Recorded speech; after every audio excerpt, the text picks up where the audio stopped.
Hello po mga idol. So, welcome back po dito sa aking YouTube channel, no? So, for today's video mga idol is gagawa ulit ako ng mga side cam kasi maraming nagpagawa. So, to pa rin yung mga tube na gagamitin natin mga idol, no? Isang 2 inches na PVC at saka isang ulam media.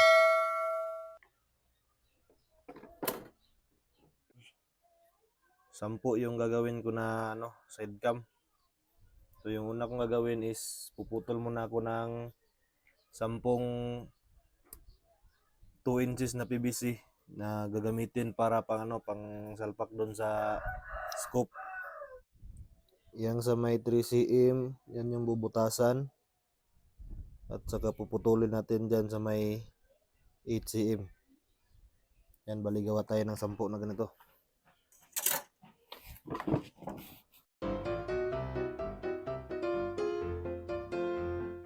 So, purpose nitong butas mga idol is dito natin ilalagay yung ating 1/2 na PVC.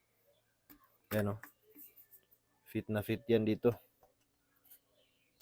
Masikip pa sa virgin. Yan. Wala yung gagawin. So, puputulin muna natin to dito sa 8 cm na sukat natin.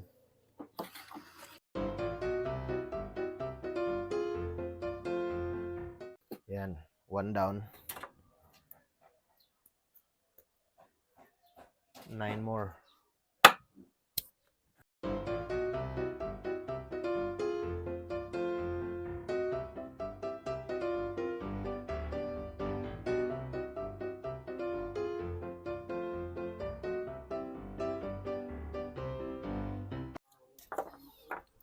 So, yan mga idol. So, ito na yung 10 na ginawa natin, no?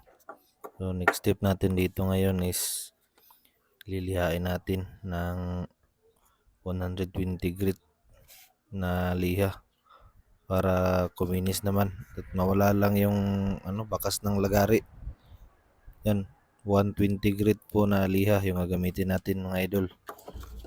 Ikutin lang natin o liha natin ng paikot para matanggal yung mga naiwan na mga bakas ng lagari kasi yung lagari yung pangkahoy lang yung ginamit ko dito at saka malalaki yung ngipin niya para lang magpantay mga idol. So lihain muna natin.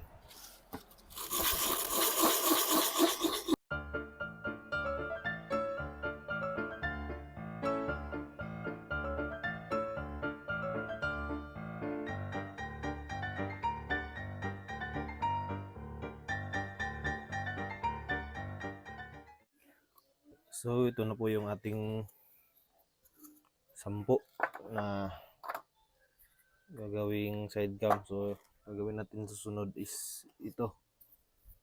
Putol naman tayo ng PVC na 1/2 na PVC para salpak dito.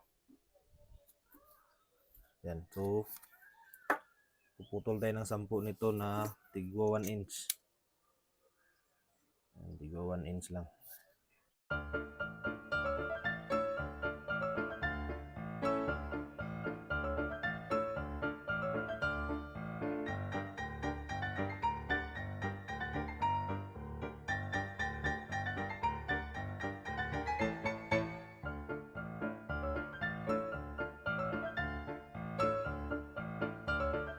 Ngayon naman mga idol ay lalagay na natin tong maliit na PVC dito. Yan. Yan. Higpit. Saktong-sakto sa mga idol, no? Napakahigpit. Ayan. At isa alang-alang natin dito mga idol is dapat yan, naka 90 degree angle. Yan. Ito mga idol, oh. So dapat naka 90 degree angle.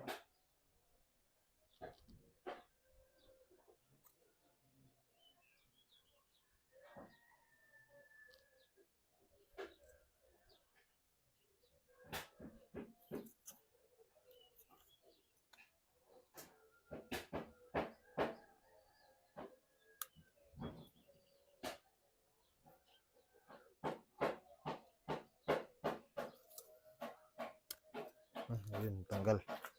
Basta mga idol, dapat hindi tabingi yung pagkaka-install nito. Dapat naka 90 degree angle. Yan.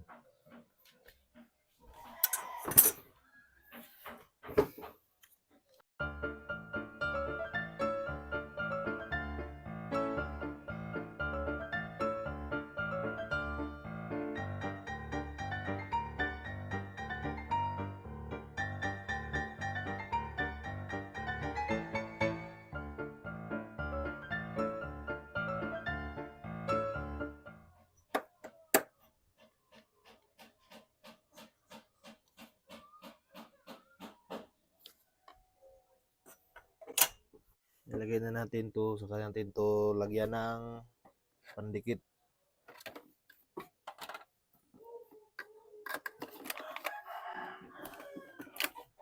Ito may tiban lang sa kalam. May tiban, baka naman.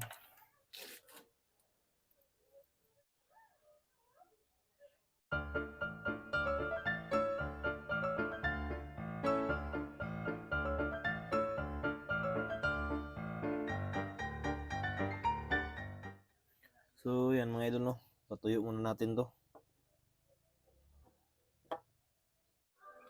So ito na yung PVC natin mga idol, tuyo na. So next natin is mag-cutting ng salamin. Yan. Bali, ito po yung gagamitin natin na salamin. One-way mirror po siya. Yun.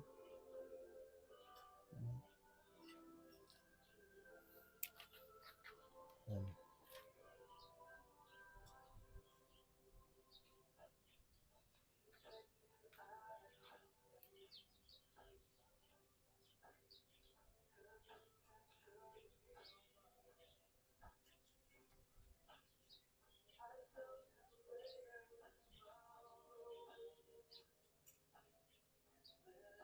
Yan siya. So meron tayo ditong sticker. Meron tayong sticker na naka-pattern dito sa naka 45 degree angle na 1 1/2 na PVC. Yan. Naka-pattern. So ito yung didikit natin sa salamin, sa glass, para maging pattern, para maging kagaya nito.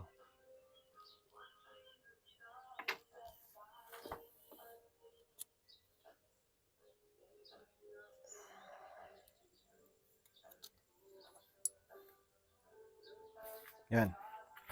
Sa pagdikit ng sticker, dito nyo idikit sa reflective side. Huwag dito. Dito nyo idikit sa reflective side para pag cut natin mamaya dito sa glass, hindi masisira yung gagamitin natin. Yan.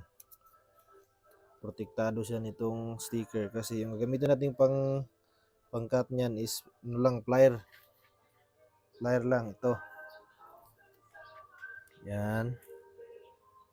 So ito siya.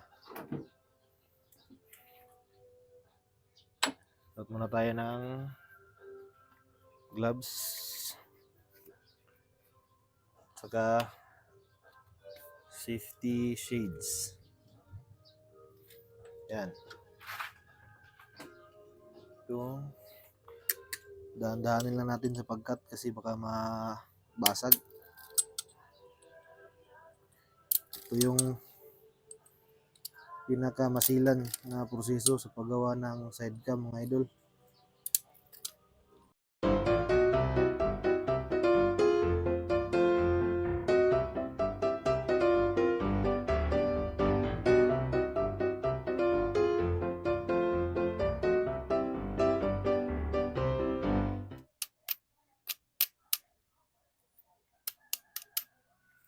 Yan. So, kompleto na itong ating mga salamin. Right. Yan, 10. 2, 4, 6, 8, 10. Ayan. Susunod naman natin gagawin is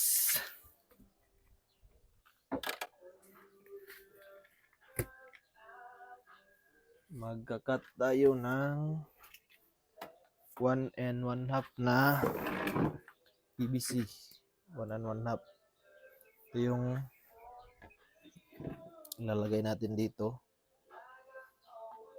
na naka 45 degree angle, tapos didikitan natin itong salamin, one-way mirror.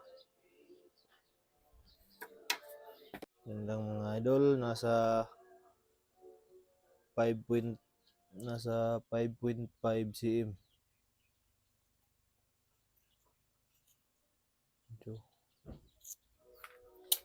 So magkakat tayo dito ng mga 10 din, 10.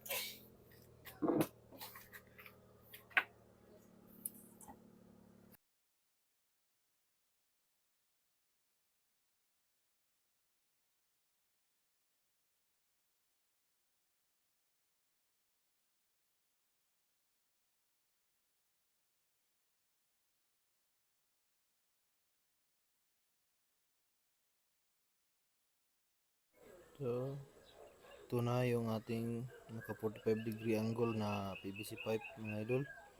So, gagawin natin is liliha lang natin again ito, gaya ng ginawa natin noon sa dos na PVC kanina. Ito, liliha lang natin ito at saka yung iba. So, next na gagawin natin dito mga busing is itong pinakalagayan ng cellphone. Dito natin kakabit yung phone clip na adjustable. Yan.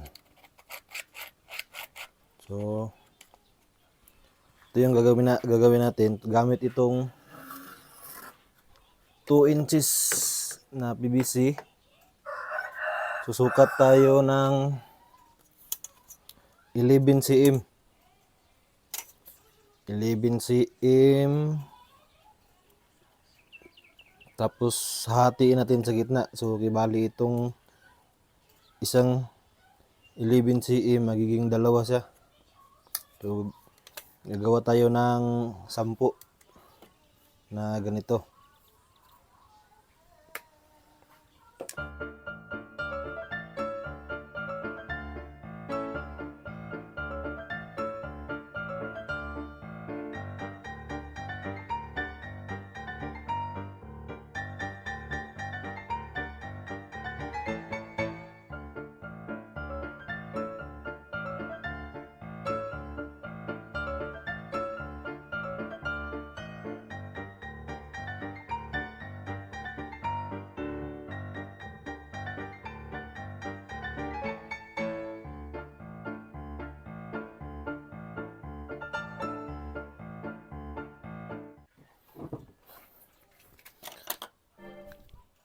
So ito na po yung ginawa natin mga idol, no? So next step dito is lalapadin natin to mga idol. Gamit tayo ng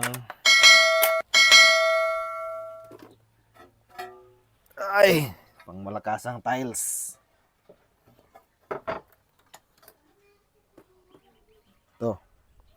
Itong dalawang tiles na to mga idol, ito yung iipit natin dito sa PVC para lumapad. At iinitin natin yan gamit ng heat gun.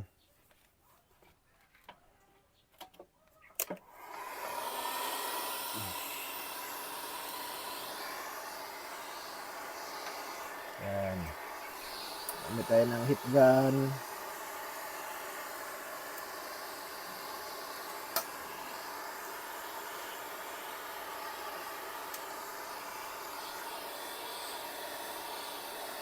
Pag sa pwede rin sa mga idol, o sa salang nyo sa kalan. Pero yun lang, hindi mo kontrolado yung init, baka masunog. Kaya dito na lang, ito na lang ginagamit ko yung heat gun.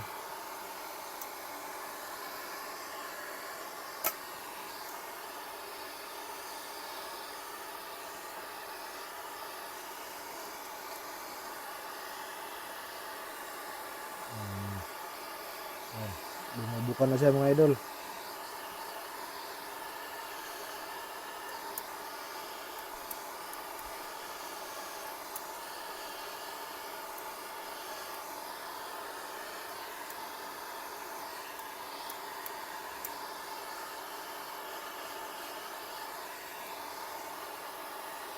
Ayan, malambot na. Saka natin ipitin.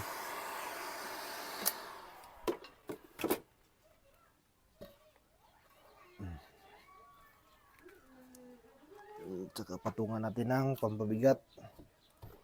Yan, so hintayin muna natin tong lumamig. Siguro mga 2 minutes. Saka natin kunin at gawin dito sa iba. Hanggang sa makagawa tayo ng 10.